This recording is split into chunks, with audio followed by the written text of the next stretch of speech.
स्पर्श रेखाएं और अभिलंब रेखाएं। स्पर्श रेखा किसको कहेंगे? जो स्पर्श करेगा, किसको स्पर्श करेगा? तो यहाँ वक्र के बात होल है।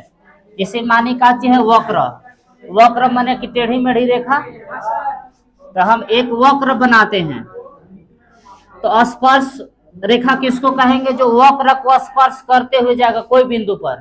तो मान लीजिए कि यहाँ ए बिंदु है, अब ए बिंदु को स्पर्श करते होते जाएगा ये, कि वह रेखा जो वक्र को स्पर्श करते हुए किसी बिंदु पर माने छूते हुए, काट नहीं रहा है, प्रतिच्छेद नहीं कर रहा, तो इसको हम क्या बोलेंगे? स्पर्श रेखा। तब देखिए स्पर्श एक ही बिंदु पर करेगा, दो को बिंदु पर करेगा तो फिर कट जाएगा वो। जैसे मानिए कि वक्र है, स्पर्श करेगा तो कोई एक ही बिंदु पर, अब ऐसे यदि दो बिंदु पर कर तो कट जाएगा, वो प्रतिच्छेदी रेखा हो जाएगा, स्पर्श रेखा नहीं रहेगा ये। हाँ, वक्र है, एकरा नाम कौन है? वक्र। वक्र पर एगो रेखा जो है कि स्पर्श करते हुए जा रहा है, इसका नाम कौन हो जाएगा? स्पर्श रेखा। स्पर्श रेखा। अच्छा, अभिलंब किसको बोलेंगे? जो इस बिंदु के लंबवत जाएगा। जैसे ए बिंदु है ना, तो ए के 90 डिग्री कोण बनाते हुए जाएगा, तो इसको बोलेंगे अभिलंब रेखा। बिंदु ए पर कितना डिग्री कोण बनाते हुए जा रहा है? तो 90 डिग्री। इसको हम कह सकते हैं कि अभिलंब रेखा है। एकरा नाम का देंगे अभिलंब रेखा। अभिलंब रेखा। तो डिफिनेशन कैसे लिखेगा? कि वह रेखा जो वक्र के किसी बिंदु पर स्पर्श करते हुए गुजरता है उसे स्पर्श रेखा कहते हैं। और यहाँ अभिलंब रेखा किसको कहेंगे? कि वह रेखा जो वक्र के किसी बिंदु के लंबवत होकर जाता है उसे अभिलंब रेखा कहते हैं। तो बिंदु ए से होकर लंबवत जा रहा है, इसलिए इसका नाम कौन हो गया? अभिलंब रेखा।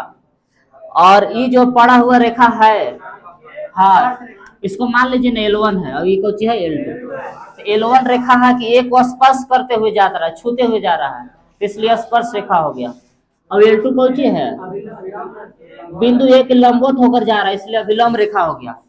अब पूछता है कि इस बिंदु पर, जैसे ये बिंदु पर, इस रेखा का समीकरण बताइए। तो स्पर्श रेखा का समीकरण का अलग सूत्र है, अभिलंब का अलग है। तो देखिए, तो पहला सूत्र ऐसे है, स्पर्श रेखा का समीकरण। स्पर्श रेखा का समीकरण, स्पर्श रेखा का समीकरण का सूत्र ऐसे है कि y माइनस y1 बराबर dy बटा dx into x minus x1। ये स्पर्श रेखा के समीकरण का सूत्र है। अब बात किया जाए अभिलंब के, तो अभिलंब के भी ऐसी कुछ है। दूसरा, ये जो स्पर्श रेखा है ना, ये L1, L1 का समीकरण हम इस सूत्र से निकाल सकते हैं। x1 y1 कौन सी होगा? जो ए बिंदु का निर्देशांक होगा, x1 और y1। x1 y1 का है तो ए बिंदु का निर्देशांक, जिससे होकर ये लोग गुजरेगा। तो ऐसे लिखेंगे कि अभिलंब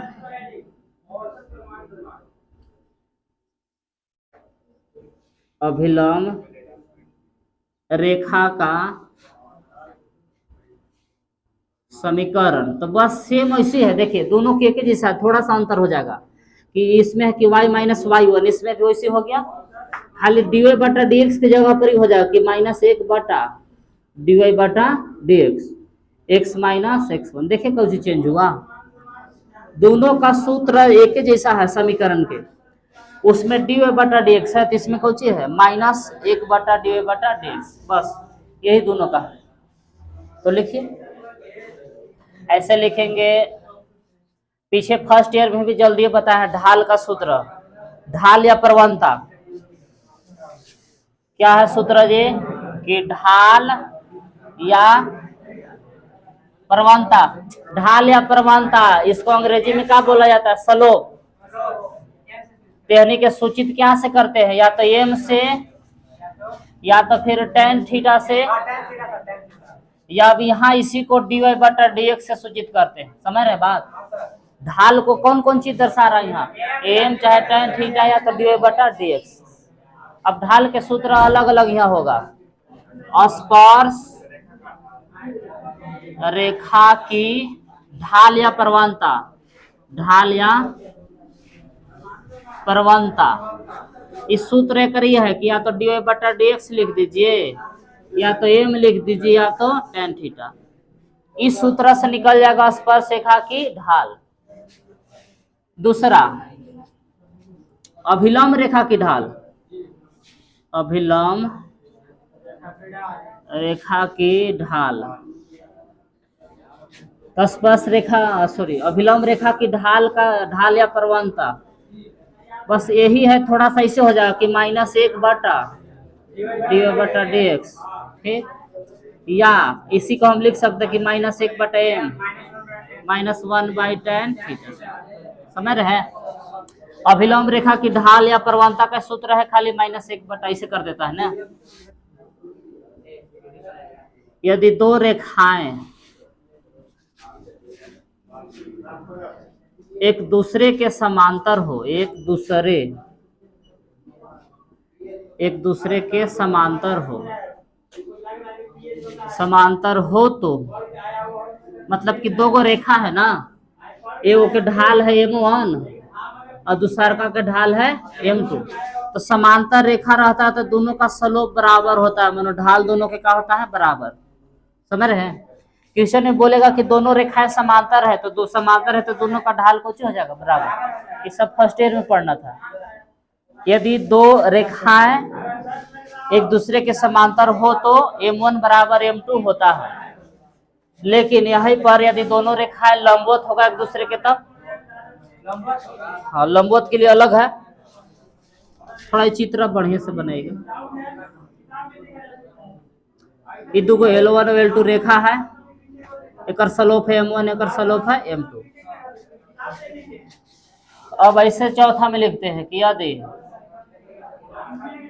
यदि दो रेखाएं एक दूसरे के लंबवत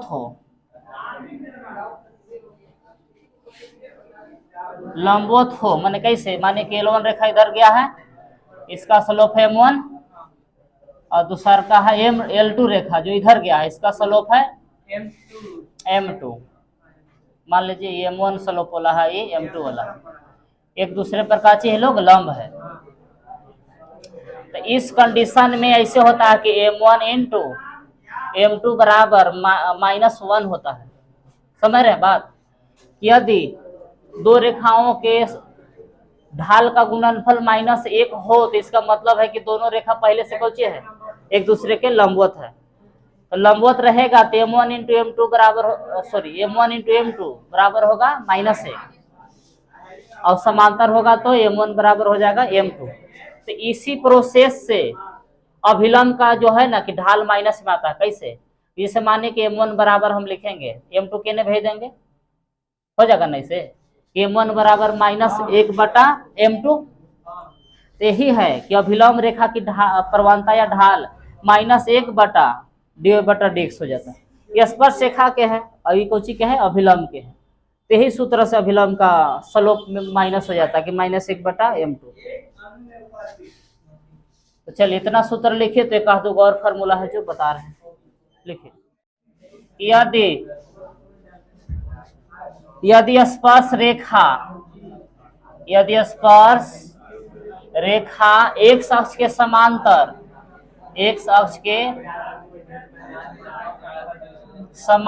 या y अक्ष के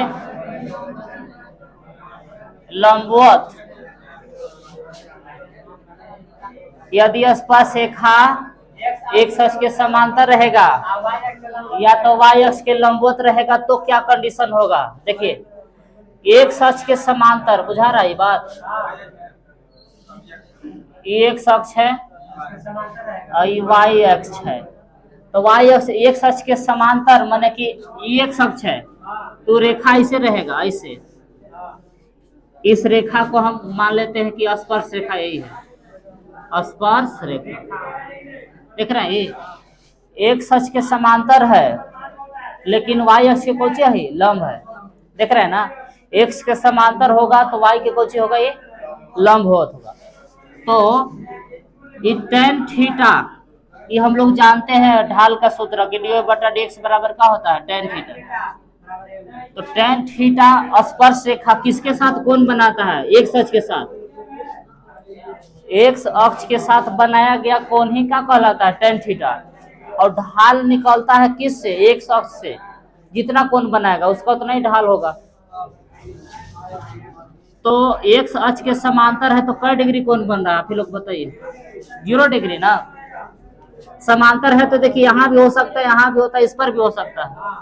तो जब रेखा समांतर होता है तो कोण का बनता है, 0। हाँ, हो तो थीटा बराबर लिखेंगे 0 डिग्री। तो dy बटा dx बराबर ऐसे tan थीटा, और tan थीटा के जगह पर 0 डिग्री, और tan 0 का मान होता है 0। समझ रहे हैं बात। जब एक सच के समांतर होगा तो डायरेक्ट हम dy बटा dx बराबर क्या लिखेंगे, 0। लेकिन अब इसी का अपोजिट रहे कि y एक सच के लंब रहे तब, हाँ, तो लिखेंगे कि यदि, हाँ, स्पर्श रेखा एक्स अक्ष के लंबवत, एक्स अक्ष के लंबवत और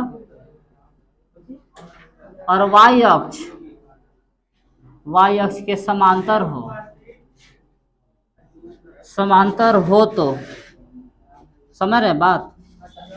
अब की यही लाइन कैसे रहेगा, अब की वाई अक्ष के समांतर हो जाएगा, ये माने ऐसे हो जाएगा। एक्स अक्ष है, वाई डैश इधर वाई, ये माने कौन है, स्पर्श रेखा है। तब की कोण कै डिग्री बनाएगा, ये थीटा 90 डिग्री ना। तो थीटा बराबर कितना लिखेंगे आपकी, 90। ये जो लाइन है वाई अक्ष के समांतर है, एक्स अक्ष के लंबवत है, तो थीटा बराबर लेंगे 90। और dy बटा dx बराबर हो जाएगा tan थीटा, और tan थीटा के जगह पर 90, और tan 90 के मान आप लोग भी जानते हैं कि इन्फिनिट होता है ना। इधर लिख देते हैं कि dy बटा dx बराबर कैसे आएगा, इन्फिनिट। लेकिन इसको पलटी मारेंगे, इन्फिनिट का मतलब तो कुछ नहीं, अपरिभाषित हो जाएगा। तो इसके नीचे कुछ नहीं, तो एक है, पलटेंगे, dx को ऊपर ले जाएंगे, dy को नीचे लाएंगे, तो 1 बटा इन्फिनिट। अब 1 बटा इन्फिनिट के मतलब 0 ना। तो ऐसे लिख सकते हैं कि dx बटा dy बराबर 0। 1 बटा इन्फिनिट माने 0। तो मोटा मोटी बात समझे करेला कौची है कि जब एक सच के समांतर रहेगा तो dy बटा dx बराबर 0 लिखेंगे। लेकिन जब यही एक सच के लंबवत हो जाएगा तो dx बटा dy बराबर 0 लिखेंगे, कर उल्टा। तो यही है, लिखते हैं, लिखेंगे ऐसे कि दो बिंदुओं से होकर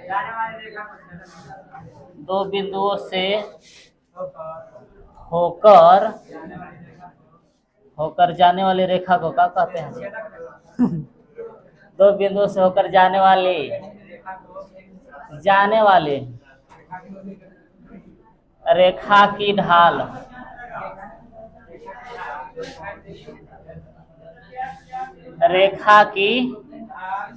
ढाल, देखिए कोई रेखा है जो कई गो बिंदु से होके जा रहा है, 2 गो बिंदु से, जिसे हम माने ए है और बी। तो ए का निर्देशांक माने कि x1 y1 है और बी का है x2 y2। इससे होकर जा रहा है तो इसको आपसे पूछा जाएगा कि ढाल बताइए m।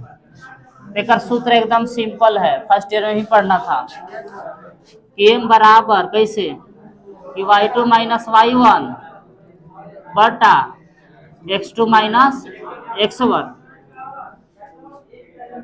क्या है सूत्र जी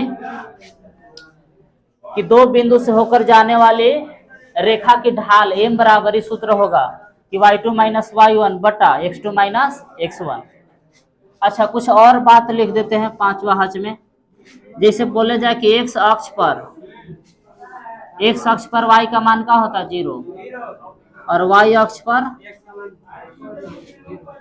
एक्स वाला लाइन पर वाई 0 होता है और वाई वाला लाइन पर, हाँ। चलिए बस इतना ही चीज है, लिखिए।